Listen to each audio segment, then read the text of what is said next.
This is Democracy Now!, democracynow.org, The War and Peace Report. I'm Amy Goodman with Nermeen Sheikh. Tensions are rising in Iran and the Persian Gulf after Iran and the U.S. traded military strikes early on Thursday, just hours after President Trump said he was getting closer to sealing a deal with Iran. Following the U.S. strikes in the Strait of Hormuz, Iran's Revolutionary Guards say they targeted an unspecified U.S. airbase that was the source of the American strikes. Kuwait's military says it has activated its air defenses in response to a drone and missile attack, and the U.S. military is accusing Iran of violating the ceasefire agreement by attacking Kuwait.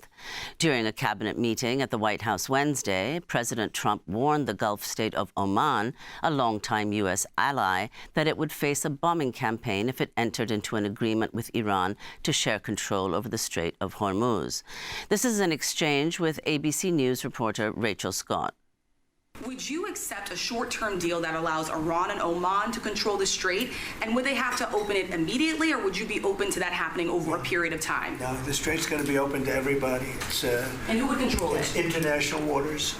Nobody's going to control it. We're going to watch over it. We'll watch over it, but nobody's going to control it. That's part of the negotiation that we have. They would like to control it. Nobody's going to control it. It's international waters, and Oman will behave just like everybody else, so we'll have to blow them up.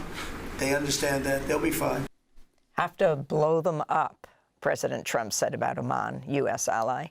President Trump also said he felt no pressure from the looming midterm elections to make a deal. He also suggested signing a deal with Iran might be contingent on more Arab and Muslim countries signing the Abraham Accords.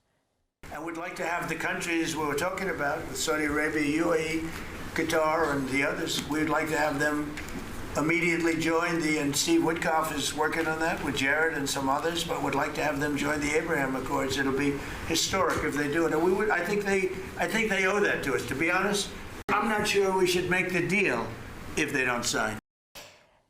For more on all of this, we're joined by Robert Malley, the Middle East Program Director at the International Crisis Group, was a senior Middle East official under Presidents Clinton, Obama, and Biden, and most recently, former U.S. Special Envoy for Iran in the Biden administration, co-author with Hussein Agha of the new book, Tomorrow is Yesterday, Life, Death, and the Pursuit of Peace in Israel-Palestine.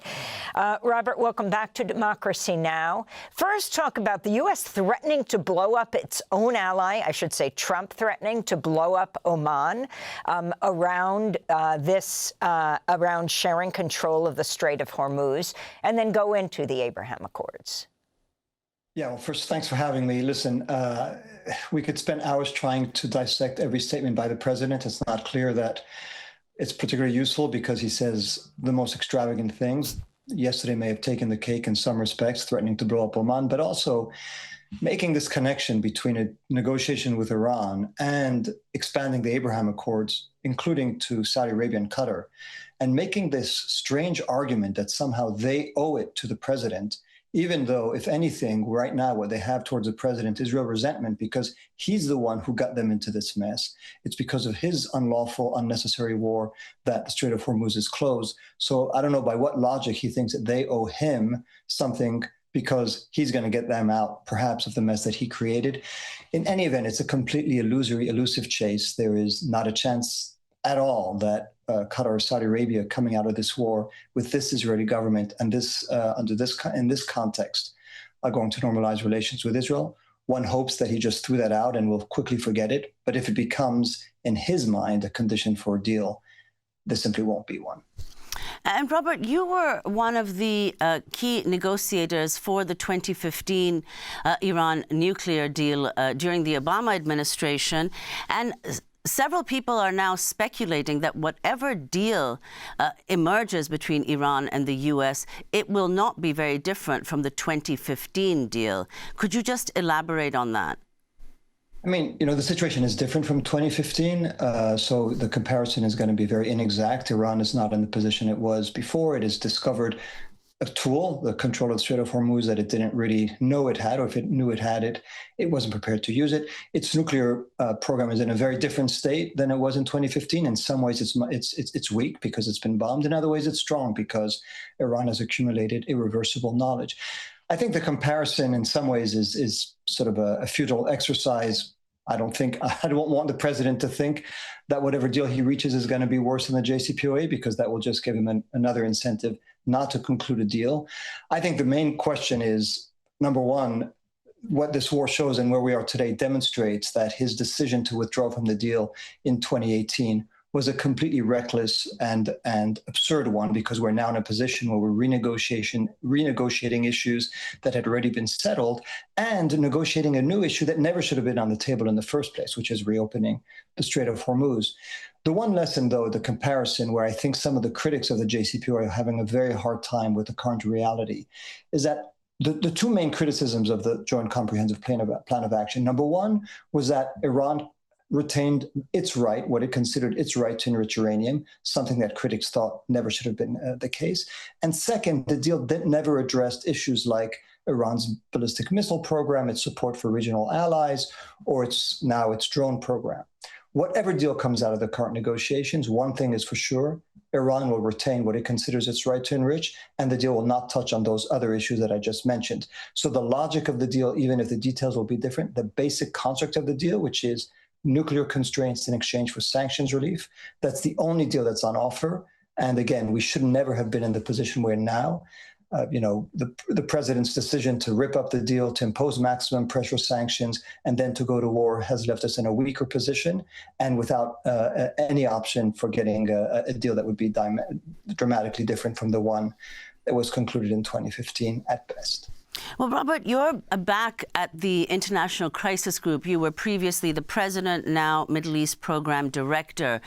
The latest Crisis Group monitor on Iran has, of course, as you have too now, cautioned against any speculation about the deal because it's not clear exactly what it contains yet, but also elaborates on a new institutional arrangement Iran has made around the Strait of Hormuz. The so-called Persian Gulf Strait Authority was formalized by Iran's Supreme National Security Council earlier this month on the 18th, 19th of May, which, quote, and this is taken from the Crisis Group Monitor document, quote, appears designed to turn ad hoc Revolutionary Guards interdictions into a permanent regulatory apparatus.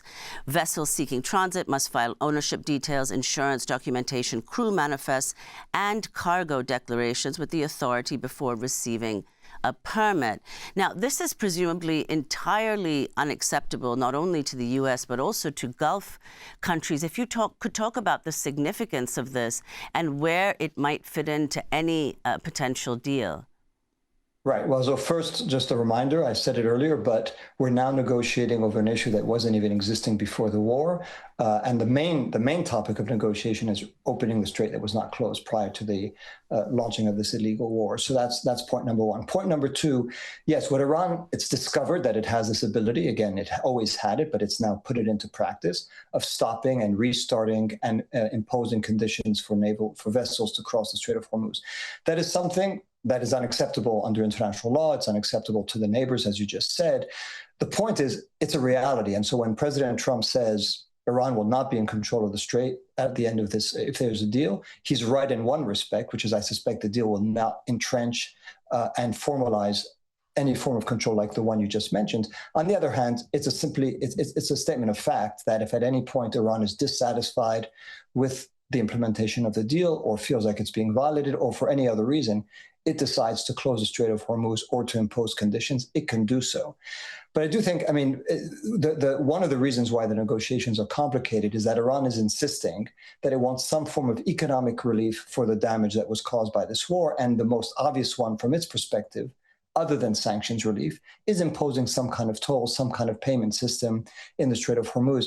Very difficult, as you said, for the neighbors to accept it. They're trying to see whether they could do something in which some of the proceeds of that tolling system or that fee system could be shared with other Gulf countries. That's going to be a very tough sell, again, for the neighbors. But the reality remains, at this point, Iran has proven and demonstrated that it has this ability to switch the light on or off in terms of transit through the Strait of Hormuz. And that's one of the legacies of this war that everyone is going to have to contend with. So the Iran monitor of your group, the International Crisis Group, has criticized the U.S. position for, quote, being mired in confusion.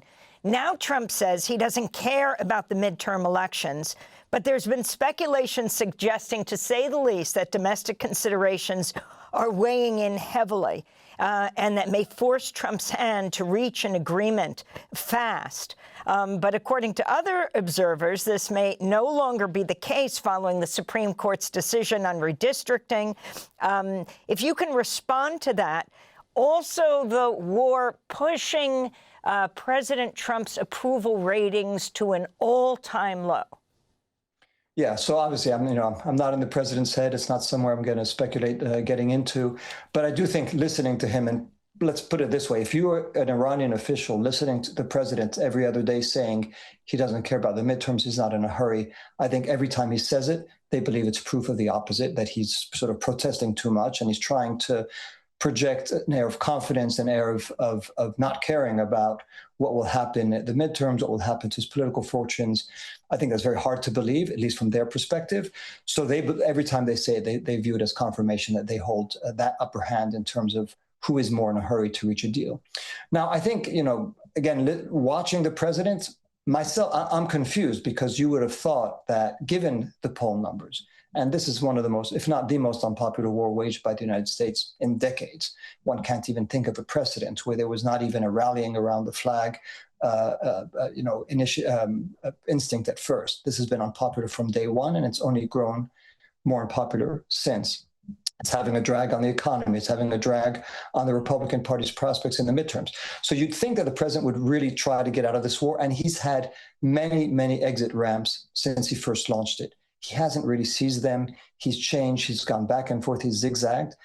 And I think what that reflects is the president is torn. On the one hand, yes, he sees the politics. I'm sure that people, his chief of staff, vice president, are telling him, beware, this is coming at a cost. And he sees that. On the other hand, he's somebody who hates to appear weak. He is determined to show that Iran has capitulated and surrendered. And those two instincts can't coexist. He's going to have to choose one or the other. Either he's going to want to continue this war until that elusive triumph, which he won't achieve, or he's going to have to settle for less than full victory. And depending on the time of day, depending maybe on who has spoken to him last, he seems to incline more in one direction or the other, which really is a reason why these negotiations seem to be going through all these ups and downs, when we think we're going to reach a deal a week ago or a few days ago, and now, who knows? And Robert, finally, we just have 30 seconds. If you could comment on the fact that Iran has at least partially lifted its internet blackout in the country, the longest in history, 88 days, and what this might say about what the Iranian government feels its position is vis-a-vis its own population. Listen, I don't know, and I don't want to speculate. I'm not there. I'm not sure how widely open it actually is. So I think you'd have to ask people who are there and who are witnessing it. Certainly, closing the internet has been an economic drag for Iran. I think they have found that it's very difficult to do business without the internet. I think it's a great difficulty for them. On the other hand, they have security considerations. They are probably afraid of what some of the people in their country feel, and also of outside interference. So we're going to have to see whether it really is materializes and how open it actually is. That's one of the sideshows in this conflict. Thanks for watching Democracy Now! On YouTube. Subscribe to the channel and turn on notifications to make sure you never miss a video. And for more of our audience-supported journalism, go to democracynow.org, where you can download our news app, sign up for our newsletter, subscribe to the daily podcast, and so much more.